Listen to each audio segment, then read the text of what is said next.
Festive মুডে গোটা বাংলা। আর আজ রবিবার, দুদিন পরেই ক্রিসমাস বড়দিন, আর তার আগে আজ রবিবারে বিভিন্ন মানুষজন বেরিয়ে পড়েছেন পিকনিক স্পটে। কিন্তু পিকনিক স্পটে গিয়ে মাথায় হাত ক্ষোভ প্রকাশ হবে নাই বা কেন? ছবিটা দেখুন, যে পিকনিক স্পটে যাওয়ার রাস্তা, সেই রাস্তার হাল খারাপ।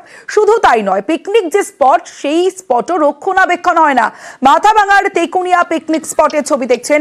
বছর শেষে যখন পিকনিকের মুডে প্রত্যেকে এবং এই পিকনিক স্পটে যাচ্ছেন যারা, তারা যেতে গিয়ে যেমন নাভিশ্বাস, রাস্তার অবস্থা বেহাল, আবার তেমনই পিকনিক স্পটের ভিতরেও রক্ষণাবেক্ষণ হয় না, তাই ক্ষোভ বাড়ছে। চূড়ান্ত অব্যবস্থা এই পিকনিক স্পটে। প্রথমে যারা টুরিস্ট কি বলছেন শোনাবো।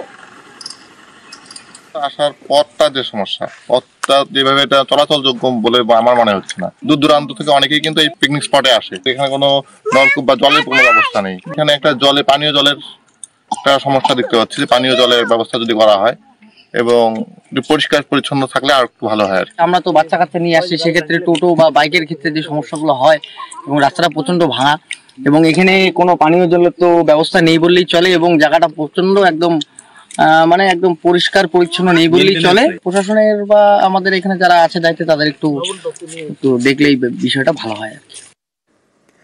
স্বাভাবিক, যারা পিকনিক করতে এসেছেন তারা স্পটে গিয়ে রীতিমতো ক্ষোভ উগরে দেন। এবং এই যে অব্যবস্থার ছবিটা, এটা কিন্তু 1-2 দিন বা 1 বছরের নয়, টানা 8 বছর। গত 8 বছর ধরে অযত্নে পড়ে রয়েছে এই পিকনিক স্পট। আর স্বাভাবিকভাবেই পিকনিকে গিয়ে ক্ষোভ প্রকাশ করলেন তারা।